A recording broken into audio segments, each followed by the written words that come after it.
an interesting feud between the two big guns, Google and Uber. Google paid a star self-driving engineer $120 million. Then he quit, he joined the rival and headed to prison. Now, Anthony Lewandowski, I'm sure that name rings a bell, and Chris Urmson helped create the self-driving industry as it exists today. The two were polar opposites and fought over issues big and small. Urmson won the power struggle and Lewandowski ultimately decamped for Uber. Years of infighting and indecision hampered Google's effort to launch a self-driving product, while Uber and others raced to develop it themselves, but not without problems of their own. The story is adapted from Insider senior editor Alex Davies' new book, Driven, The Race to Create the Autonomous Car. On January the 7th, 2016, Anthony Lewandowski emailed Larry Page to wish him a happy new year and to pitch him on a new approach to the search giant's self-driving car research project. Chauffeur is broken, Lewandowski wrote, using the code name of the effort he had helped launch. We're losing our tech advantage fast. The Google founder and Alphabet CEO was used to Lewandowski's griping since he had pushed for control of the team and had been rejected a few years earlier. Lewandowski had been sidelined and made a habit of going over his boss's heads to complain directly to Page. But the engineer had a point. His team had spent 7 years and billions of dollars, yet had produced nothing close to the commercial product. He and some comrades didn't deny Chris Urmson, who won out over Lewandowski for control of the team, was a terrific roboticist. But they thought him too cautious in deploying their tech and blamed him for letting Google's rivals catch up. In his email later revealed, amid the Waymo versus Uber self-driving lawsuit, Lewandowski floated the idea of starting a Team Mac, a callback to a bit of Silicon Valley law. In the early 1980s, Apple was working on a new PC to be called the Lisa, but development was slow. The price tag was approaching $10,000 and IBM was dominating the personal computer market. Steve Jobs wanted to make a much cheaper and superior product. While the main team kept going with Lisa, which turned out to be a flop, he put a few employees to work on what became the Macintosh, one of the most successful computers of all time. Lewandowski, known for his ability to launch ambitious projects with remarkable speed, thought he could do something similar with Google, just not within the Chauffeur. The idea went nowhere. A few weeks later, on January the 27th, Lewandowski emailed Page again saying there's too much BS with Urmson and other Chauffeur leaders. I want to be in the driver's seat, not the passenger seat, and right now it feels like I'm in the trunk. Lewandowski wrote. He was striking out on his own, he said, with a self-driving truck outfit.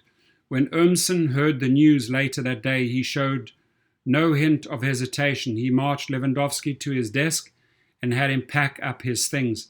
He then led the 6'6" engineer out of the self-driving office and over to the public side of the building and put him in a conference room. Then he called the Human Resources Department to deal with the details of the resignation of the man who had, over the past dozen years, been his competitor, his teammate, his roommate, and his chief rival in a world they helped create. A world that started with $1 million prize in the California desert that now promised to reinvent a fundamental facet of human life and to deliver unfathomable riches to those who could make it happen. The challenges emerge. Lewandowski and Urmson first faced off in March 2004 when the Defense Advanced Research Projects Agency hosted the Grand Challenge, a race for autonomous vehicles through California's Mojave Desert. The director of the small and secretive arm of the Pentagon, better known as DARPA, hoped the race, which was open to anyone, would accelerate the development of unmanned vehicles for use in combat and save lives in the United States, was getting mired in wars in Iraq and Afghanistan. Urmson came to the Grand Challenge as a leader on the team fielded by Carnegie Mellon University, where he was pursuing a doctorate at perhaps the country's most prestigious robotics institute. CMU's well-funded Red Team and its autonomous Humvee Sandstorm were the heavy favorites to win the 142-mile race and the $1 million prize. Lewandowski had no such pedigree or support. He was a master's student at the University of California, Berkeley, Industrial Engineering Department, but launched his own effort to build an autonomous motorcycle called Ghost Rider. His harebrained creation could stand on its own, but was a dunce when it came to detecting and avoiding obstacles. Lewandowski earned a spot in the final round of the race, mostly via chutzpah. It was such a PR attraction that we had to bring it to the desert and see what it did. DARPA's race director said in 2000 interview, it ended up failing miserably, flopping to the ground roughly 1 yard from the starting line. The rest of the field did better. CMU Sandstorm went the furthest, getting stuck on a hairpin curve after 7.4 miles. The Grand Challenge succeeded, though, in whipping up enthusiasm for self-driving technology among amateur and professional engineers across the country. 18 months later, at the second Grand Challenge, 5 vehicles reached the finishing line. Urmson's team finished second, losing out to a team led by the head of Stanford's Artificial Intelligence Laboratory, Sebastian Troon. Lewandowski had revamped his motorcycle for the race, but fared little better, failing to get past the qualifying round. There you can see it. DARPA eclipsed that success in 2007 with the Urban Challenge, which swapped the desert roads for the first 2 races for a mock city and an abandoned Air Force base, complete with intersection stop signs and other human-driven vehicles fitted with protective roll cages. Here, Urmson and Carnegie Mellon finally got their win. Stanford took second, helped along by Lewandowski, who had joined the team after impressing Troon with his scrappy motorcycle effort. But the real upshot of the Urban Challenge was the robotic ballet it presented to the world, with unmanned vehicles nosing through parking lots, turning left into traffic, and acing the annoyingly human 4-way stop. It made clear to those watching that self-driving technology was no longer a futuristic fantasy, but a reality not so far out of reach. Among those watching that day was Larry Page, who was a student, had considered studying the tech before taking a professor's advice to focus on internet search. He had reached out to Troon after the professor won the second Grand Challenge. Page hired him part-time to accelerate the development of Google Street View, using software inspired by his self-driving work. Troon in turn hired Lewandowski. The 2 engineers and their team mapped 1 million miles in just 7 months. So when Page decided near end of 2008 that he wanted cars that would drive themselves, Troon was the obvious choice to spearhead the effort. Troon called a meeting at his Lake Tahoe chalet of the best self-driving engineers he knew inside and outside of Google. Nearly all were veterans of DARPA's challenges, including Urmson and Lewandowski. Troon invited them along for a ride, and they accepted. Google's vision was grand in its ambiguity. Page wasn't proposing a typical government or defense industry contract. He wasn't looking for a specific solution to a specific need with carefully defined funding and spending limits. He just wanted an autonomous car, and he was willing to write something that looked a lot like a blank check to get it. He did, however, believe in aggressive goals. He and Bryn pulled up Google Maps and selected 10 routes scattered throughout California, each roughly 100 miles. Troon, Urmson, Lewandowski, and their new teammates would have to make a car that could handle every inch of each route without human intervention, about 1,000 miles in all. The chauffeur team, about a dozen strong, called this new challenge the Larry 1K. Urmson, who had led Carnegie Mellon's Urban Challenge winning team, ran the show from day to day. With Troon above him, he moved to the Bay Area from Pittsburgh a few months before his wife and 2 sons did, and while he got settled, he took up Lewandowski on an offer to stay in a spare room in his Palo Alto house. One of the few members without a PhD, Lewandowski worked on hardware, setting up a dozen Toyota Priuses with a necessary suite of radars, cameras, and roof-mounted spinning LiDAR systems. As ever, he delivered at remarkable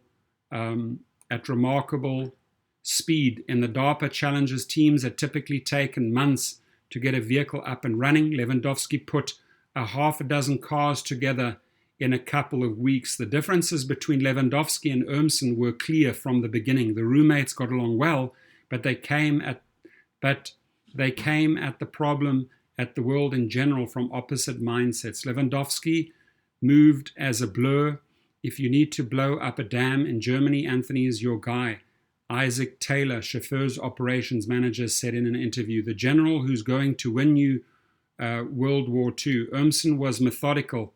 Near the start of the project, he told Thrun he needed to rewrite the car's core communication software. Thrun, who leaned toward the fast and scrappy side, thought the system they had was fine. Even if it crashed occasionally, stopping to rework it would slow progress.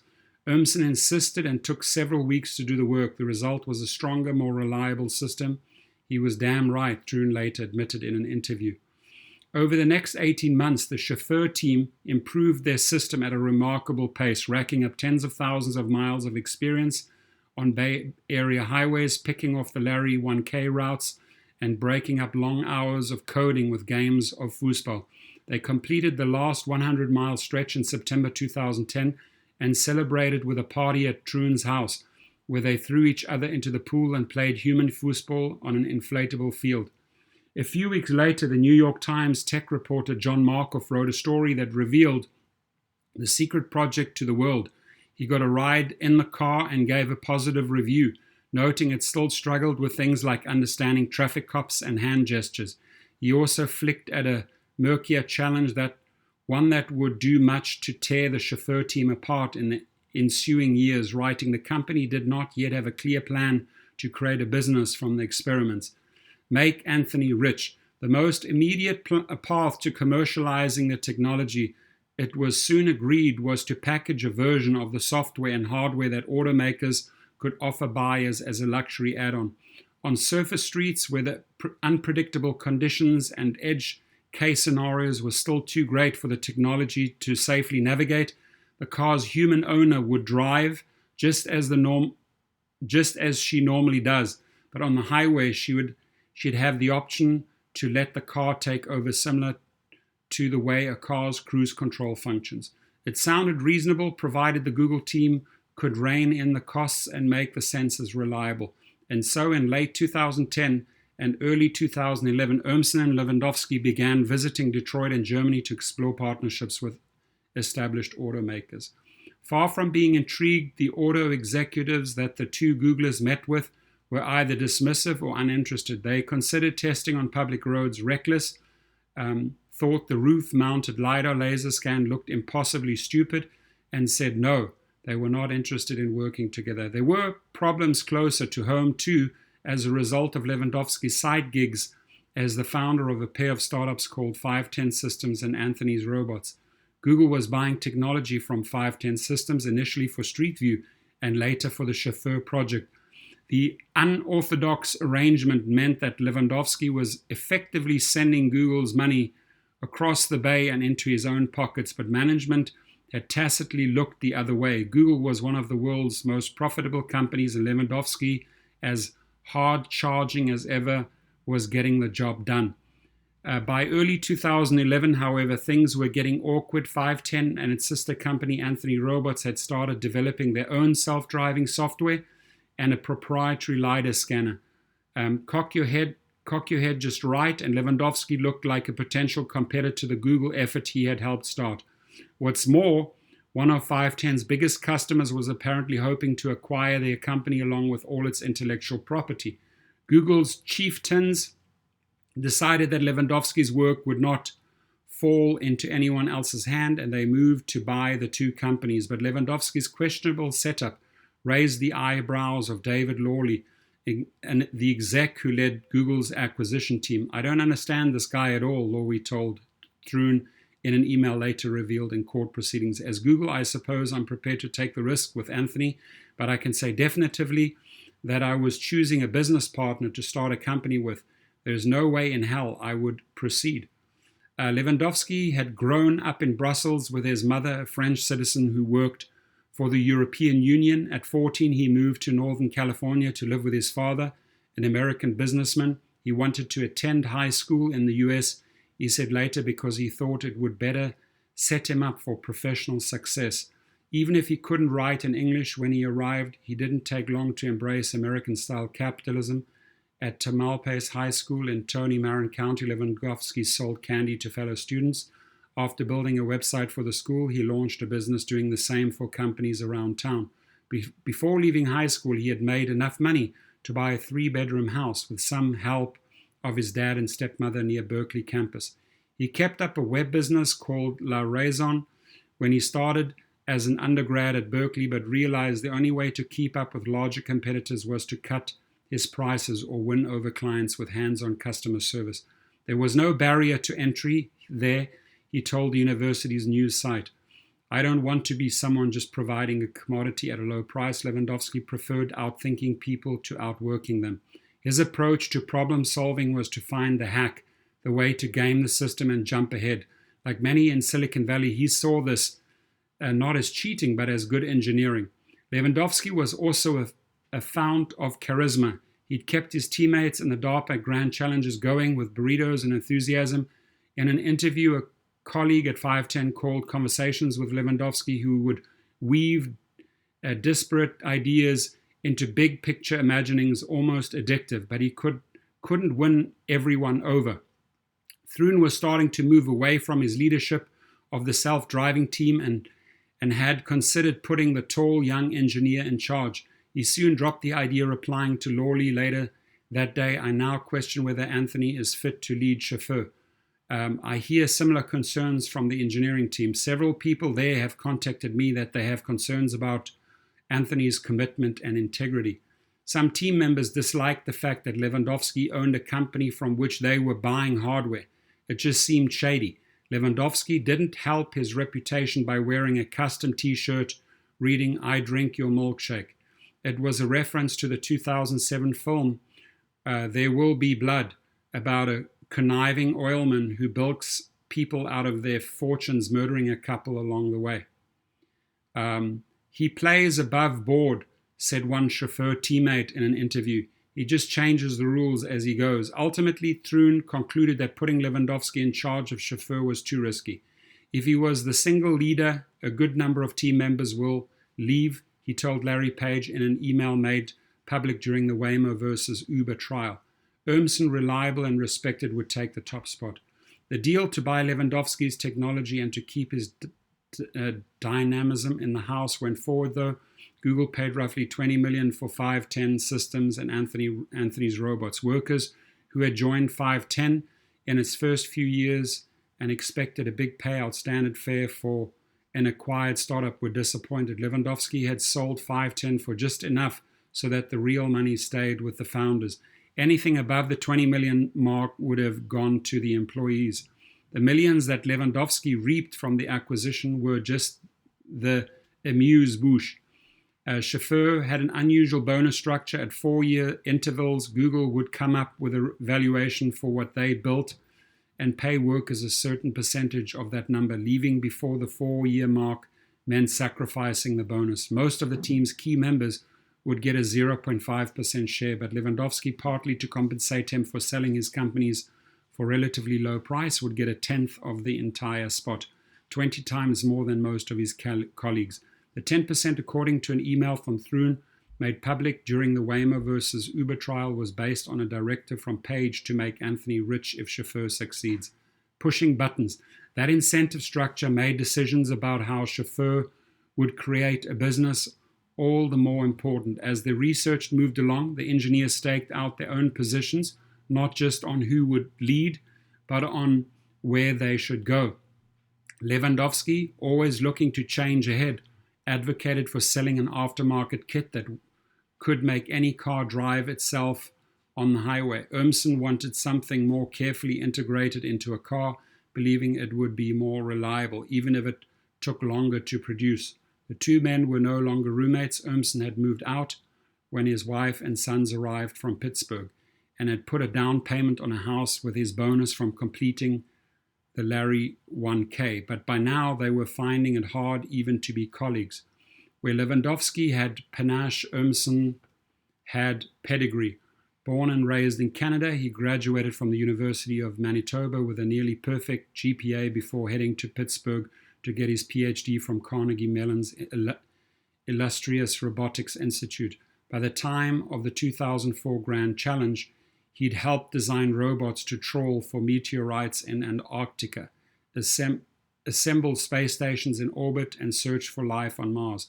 By 2009, he was an up-and-coming robotic star. He was also, various colleagues at CMU and Google said in interviews, a researcher at heart, more suited to exploring new ideas than to hardening them into products. True to his Canadian heritage, he was unfailingly polite. He was nice to journalists, but never talked out of school. He never bent the rules, or at least was never caught. But some chauffeur teammates, including Lewandowski, said in interviews that Urmson was a cannier political player than he let on, and he was willing to fight, if quietly, for what he wanted. The pursuit of the Larry 1K had preempted potential tensions by motivating everyone toward a shared, well-defined goal. Now the differences in how they viewed chauffeurs' future and the path to get there became a source of conflict and part of a bigger power struggle. Even after Thrun chose Urmson to lead, Urmson and Lewandowski made it clear that they wanted to run things, and that if the other had too much power, the program could be ruined. Thrun thought each offered a valuable skill set and that differences in perspective were healthy. But this was not Abraham Lincoln's team of rivals, overcoming their differences to help preserve the Union and win the Civil War. It was more like that war itself, where every topic of discussion could be turned into a debate, an argument, a swear-laden shouting match. They and their teammates managed to find casus belli in the least important places, like what sorts of buttons the car should have. Some wanted 2 buttons, green to engage the system, red to disengage. Others thought it would be simpler to have just one, both on and off. They argued over whether they should add new buttons or repurpose those already in the car. They argued over how to display the speed the driver set for the vehicle, whether as absolute numbers, say 70 miles per hour, or as an offset to the speed limit 65 plus 5. These might be valid debates for designers on the verge of putting a product in the market, but Chauffeur wasn't anywhere near that point. The engineers, none of whom had relevant product design or business experience, were fighting over the design for their new fleet of Lexus SUVs, a more comfortable, capable option than the original Priuses that would be used by safety drivers but never be seen by customers. We argued about the dumbest things and wasted so much time, Don Burnett, an engineer, said in an interview.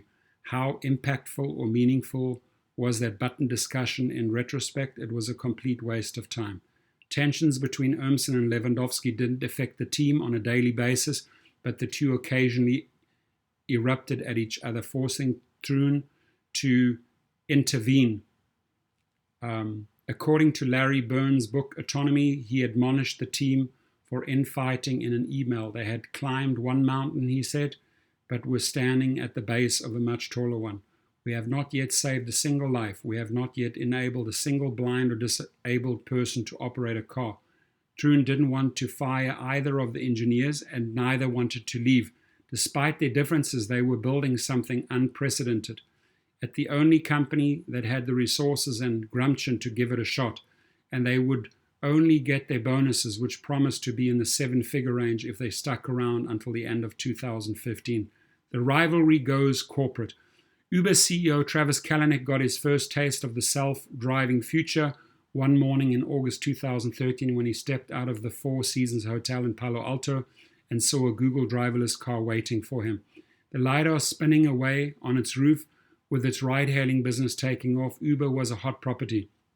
Larry Page was interested in investing some of Google's cash reserves in the startup, and he had invited Kalanick over for a meeting. Sending Chauffeur's chariot was part of the VIP treatment. Kalanick wasn't too impressed with the robots driving. The car barely worked, he said, according to Adam Lashinsky's book Wild Ride. At times it would do some things it wasn't supposed to do, and other times it wouldn't. It was just not there yet, but it didn't take him long to imagine what a working self-driving car could do for his business. The minute your car becomes real, I can take the dude out of the front seat, he told Google Ventures partner David Crane, according to Brad Stone's book, The Upstairs. He was referring to the human driver who pocketed about 3/4 of each Uber fare. With Google's self-driving cars, Kalanick could eliminate one of his company's great roadblocks to profitability. Eventually, he came to see the technology as existential.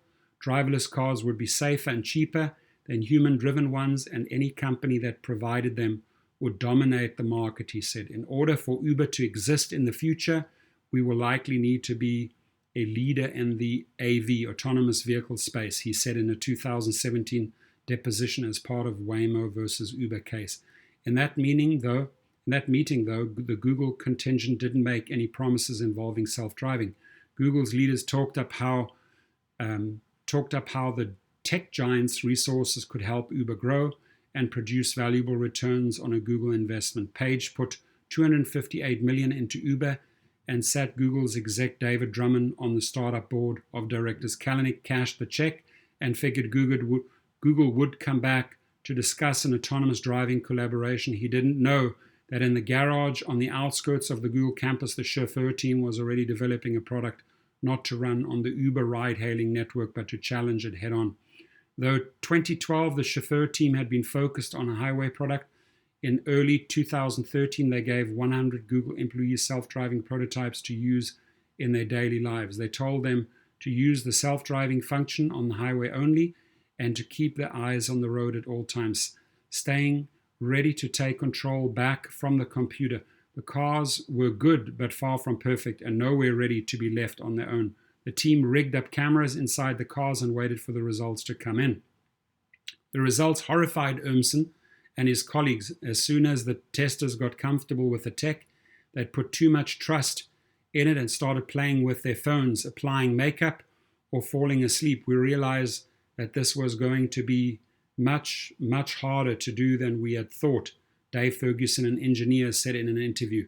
It just became clear, look, if we can't rely on the driver to pay attention or to hand over control to, then basically we just have to solve the whole problem. We need to have this vehicle not need the driver. Other factors weighed against the highway assist feature idea.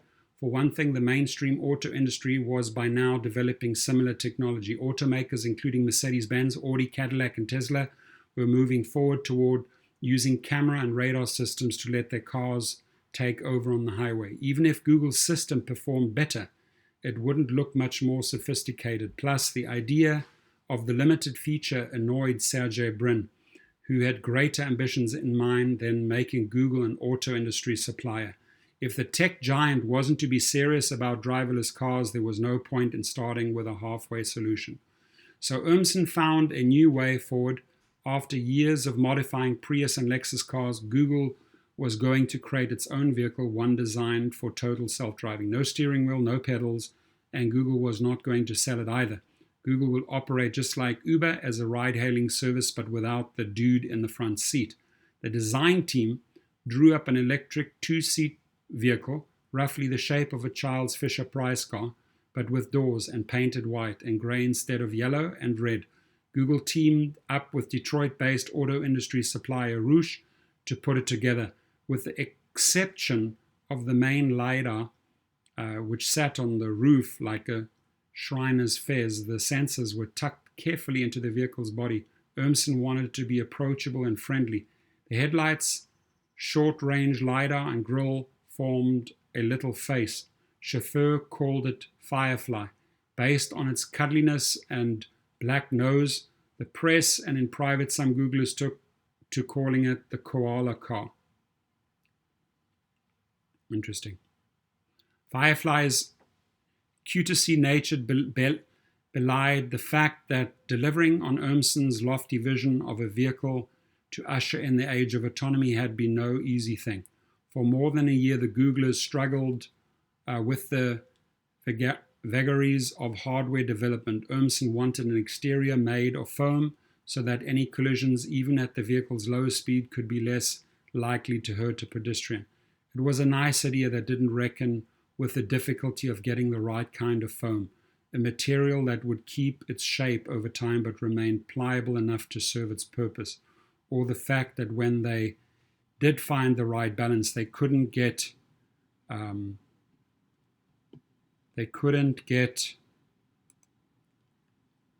paint to stay on the exterior. Each iteration of the hardware design cost time and money. Cost stretched into the tens of millions, but it made one hell of a statement.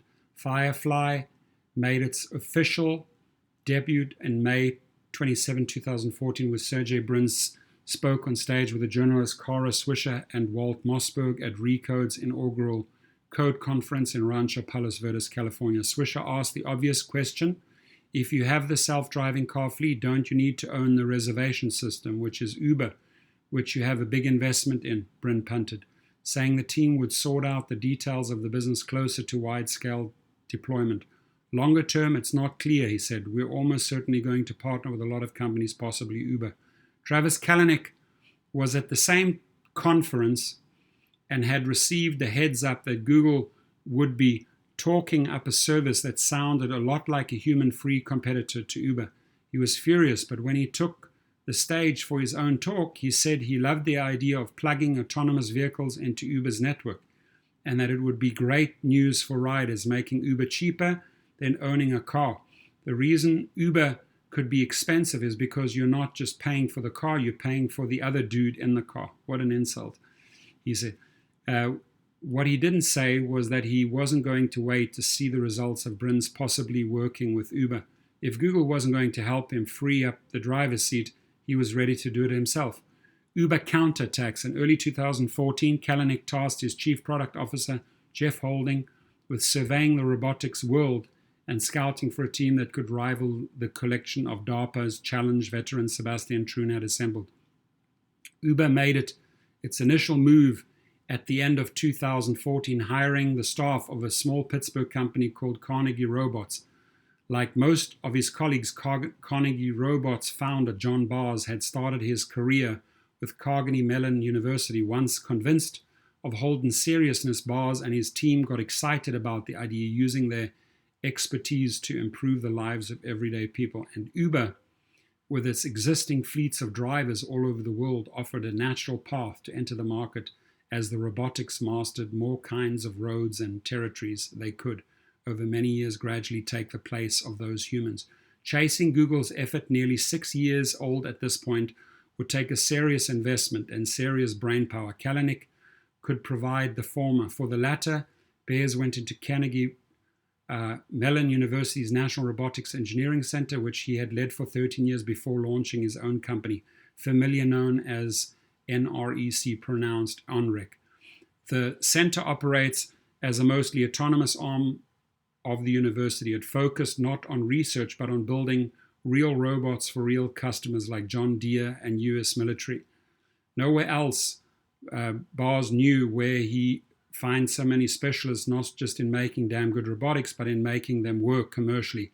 As 2014 drew to a close, Bars and Holden started talking to NREC's workers. It wasn't a hard sales pitch, Uber having raised another $1.2 billion in funding that summer and desperate to catch up to Google, would double and maybe triple their salaries, and they wouldn't have to move or even adjust to their commutes. San Francisco-based Uber would open a new engineering center next door to the NREC's lab in an old chocolate factory. Over the years, NREC had seen plenty of its employees leave for other jobs. It had never seen dozens leave for the same gig, all at once. In February 2015, about 40 NREC employees, including the lab's director, resigned. Together, under Burr's leadership, they formed a new arm of Uber, the Advanced Technologies Center, later renamed the Advanced Technologies Group. Money destruction team, and $120 million bonus to Lewandowski. The news of Uber launching an outright competing effort hit the chauffeur team like a cannonball to the stomach. On paper, Team Google was rolling on the verge of clocking its 1 millionth mile on public roads and averaging more than 3,000 miles between times when the safety operators disengaged for a safety reason. In March 2015, Chris Urmson gave a TED Talk about chauffeur and closed his talk with a photo of his two boys, both of them born while he was helping lead Carnegie Mellon's Red Team through the DARPA Grand Challenges. My oldest son is 11, and that means in 4.5 years he's going to be able to get his driver's license, he told the audience. My team and I are committed to making sure that doesn't happen. Off stage, his view of the project wasn't so rosy. Chauffeur software was improving, but the effort was slowing down just as Uber's was ramping up. Uber was pulling in self-driving talent like Tractor Beam and would soon have 300 people. Uber established a 54-acre test track, hired a crew of safety operators to test its cars, and retrofitted a fleet of Ford Fusions with all the necessary sensors for autonomy. 6 weeks before his TED Talk, as Uber revealed it was turning the push for self-driving tech into a race, Urmson sent an email to Larry Page, Sergey Brin, Google Financial Chief Patrick Pichette, and Google X leader Astra Teller. Over the last few months, we have begun operating to minimize downside, not to win, he wrote. We risk wasting our advantage and investment if we do not empower the team to move with velocity. Uber was hiring people Urmson had wanted to bring on board a year and a half earlier, but couldn't because of hiring freezes. The team's morale was being damaged by budget constraints, he said. Chauffeur was confronting a nasty truth. In developing autonomous driving machines, the easy work came first. A small but talented team could make a car navigate any road Larry Page picked off a map, but turning that achievement into a commercially viable product would require years more work, billions of dollars, and hundreds, if not thousands, of workers. It required chasing down an endless series of what engineers call edge cases. Here, that meant all the strange things that happen on the road. Often some element of the system would plateau, reaching a point where engineers just didn't know how to make it any better. The car might be able to identify a motorcyclist 990 times out of 1,000, but that wasn't good enough to be a safe driver. Getting to 9,999 times out of 10,000 closer to acceptable might require the use of a new technique that the software wasn't designed to include. Adding it might mean tossing out code the team had written over months or even years and rebuilding it from scratch. That was a hard decision to make, especially since ripping up any element of a driving system could slow the development of all bits of that interacted with it. And now the Chauffeur team had to fight not just the problem itself, but a competitor flush with talent and ambition, which considered the technology not a nice way to pad profits, but vital to its long-term existence. In his email, Urmson broke from the usually subdued demeanor, pushing Google's leadership to commit to finishing what they had started. We have a choice, he wrote, between being the headline or the footnote in history's book on the next revolution in transportation. Let's make the right choice. Lewandowski, too, worried that Google was squandering its head start. No one doubted Urmson's engineering skills, but some team members, including Lewandowski, found their leader too invested into the idea of perfection to the detriment of making a product they could sell. They felt that Chauffeur had become an eternal research project, abetted by Google's long leash and ample resources. Mocking the project's penchant for burning through financial reserves, members of the electrical engineering team took to wearing shirts that read Money Destruction Team, depicting piles of flaming cash. At some point, Lewandowski thought that the team had to take concrete steps towards introducing a commercial product, but he had little power to wield. Frustrated by the team's lack of progress and his diminished role, he began considering other options. And now the choice was no longer between staying with Google and going it alone. Uber's Kalanick was willing to talk to anyone who could help him eat into Google's head start, especially anyone who had helped Google build that gap to begin with. Lewandowski started meeting with Uber executives, including Jeff Holden. In a 2017 deposition, Urmson said that after he took the top spot, he tried to make peace with Lewandowski. There was a period after it became clear that I was leading Chauffeur and he was not, where I had worked very hard to kind of mend bridges and bring him, into the fold. But when he found out about Lewandowski's maneuverings, he was fed up. We need to fire Anthony Lewandowski, Urmson told some colleagues in an August 4th email that was later introduced in court. I have just heard today from 2 different sources that Anthony is approaching members of their team, attempting to set up a package deal of people that he could sell en masse to Uber. Larry Page didn't receive that email, but he was used to chatter about Lewandowski's character and ethics. There was always concern, the Google co-founder said in a deposition. people would say, oh, Anthony is doing this, Anthony is doing that. But the company leadership thought Lewandowski was still worth keeping in-house. In October 2015, Google ex-chief Astro Teller wrote in an internal email that Page was concerned about Lewandowski's leaving and going to help the competition. Around this time, Page said Lewandowski approached him about his desire to leave the team and go start his own venture, working on autonomous semi-trucks. He was tired of his colleagues, Page recalled Lewandowski saying, and said something to the tune of, why don't I just go to a company that does trucking and everything will be fine? Page told him that would not be fine, that it would be a clearly competitive threat. I now believe he was trying to get me to say that it would not be competitive. He did trucking because he was already doing it, Page said in a deposition. As Lewandowski recruited people to his latest venture, his talks with Uber escalated to conversations with CEO Travis Kalanick. The engineer and the executive had met earlier at Sebastian Thrun's suggestion and headed off. They would meet at San Francisco Ferry Building and take long walks along the waterfront toward the Golden Gate Bridge, according to Mike Isaac's book Super Pumped.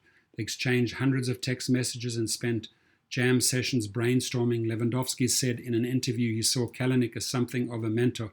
Kalanick told Bloomberg Business Week the younger engineer was like his brother from another mother. Each was aggressive in his business dealings and willing to push up against the limits of what others considered ethical, if not legal.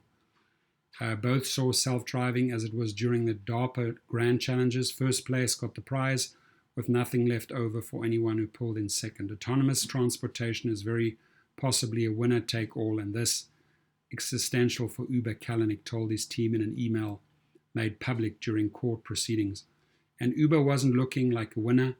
A year in, Holden told Kalanick in an email, we started from a huge gap with Google, and I think we've been sobered by how hard it is to close that gap. Even with exceptional effort, in his notes, team leader Bars wrote, my strain, personal strain, increasing pressure to catch up 7 years and deploy 100,000 cars in 2020.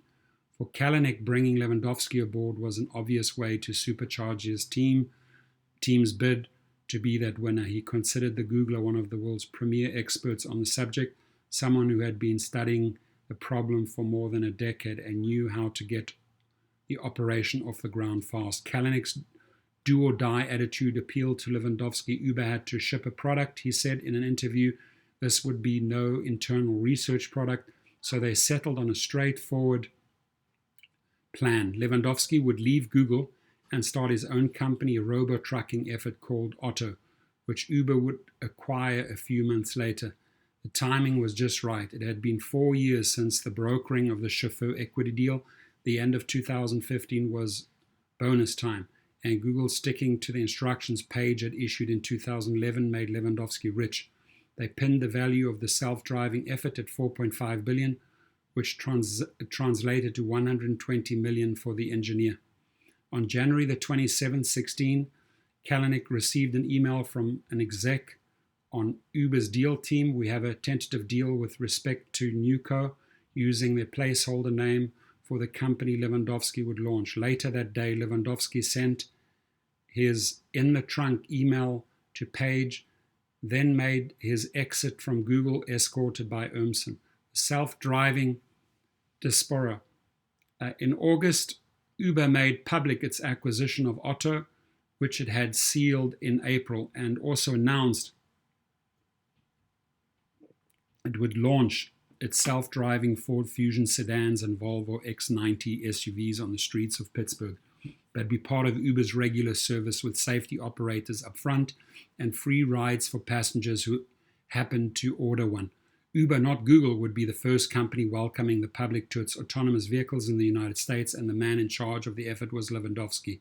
Taken together, the news was a major coup for Uber, dealing a blow to the perception of Google as the undisputed leader in self-driving tech.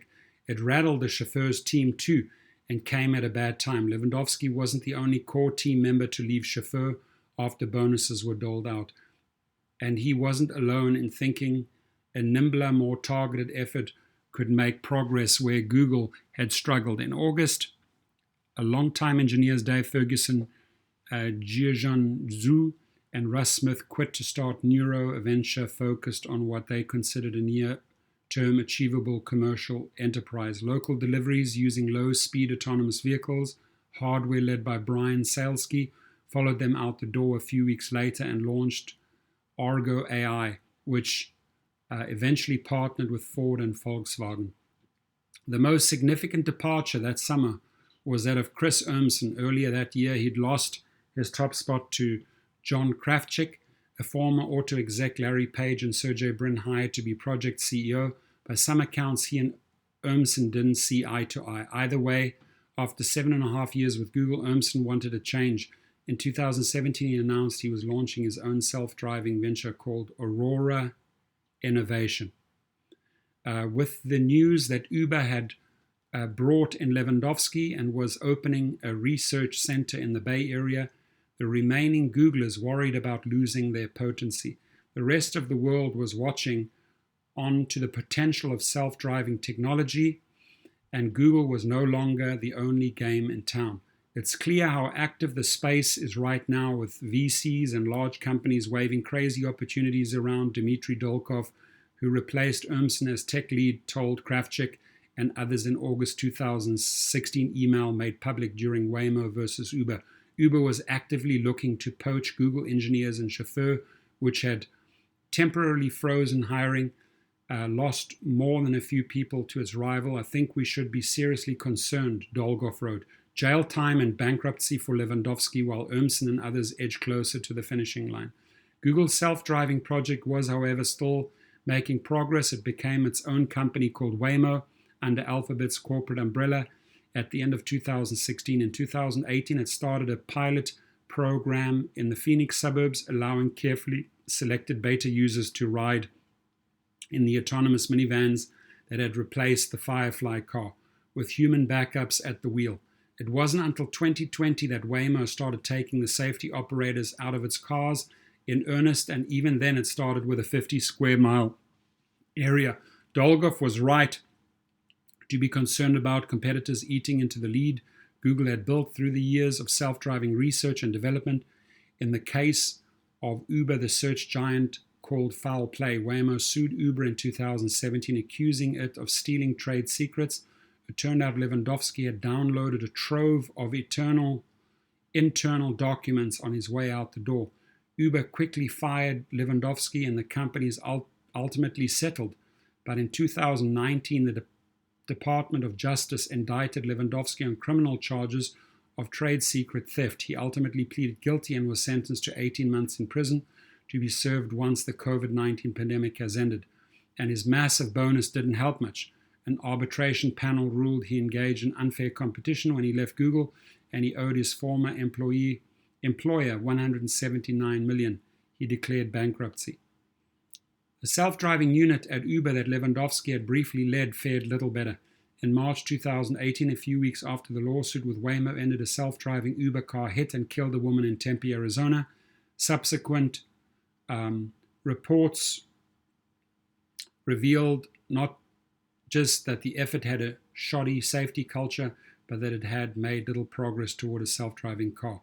Over the ensuing 2 years, it did little public testing and said close to nothing about how it was progressing, even as its rivals raced ahead. 16 years after DARPA fired the starting gun with the grand challenge, the field is as crowded as ever, and the finishing line is finally coming to sight. Waymo is now taking some drivers out of the front seat. Nearly all the major automakers have a hand in the space. General Motors and Honda back Cruise, which is now taking the backups out of its cars in San Francisco. Significant step towards its driverless commercial taxi service. Ford and Volkswagen are funding Argo, which is working on taxi and delivery vehicles for Miami. Amazon acquired the stealthy Zoox earlier this year, and Apple's own autonomous vehicle has been the source of rumors for years. That diversity, to say nothing of the efforts going on around the world, makes clear that this industry is not in fact winner-take-all. Not to say that it won't have losers. An Advanced Technologies Group met its end in December 2020 when Uber, hit hard by a pandemic and eager to shed dead weight, sold the team Lewandowski had once promised to lead to a gold medal. The buyer Urmson's Aurora innovation.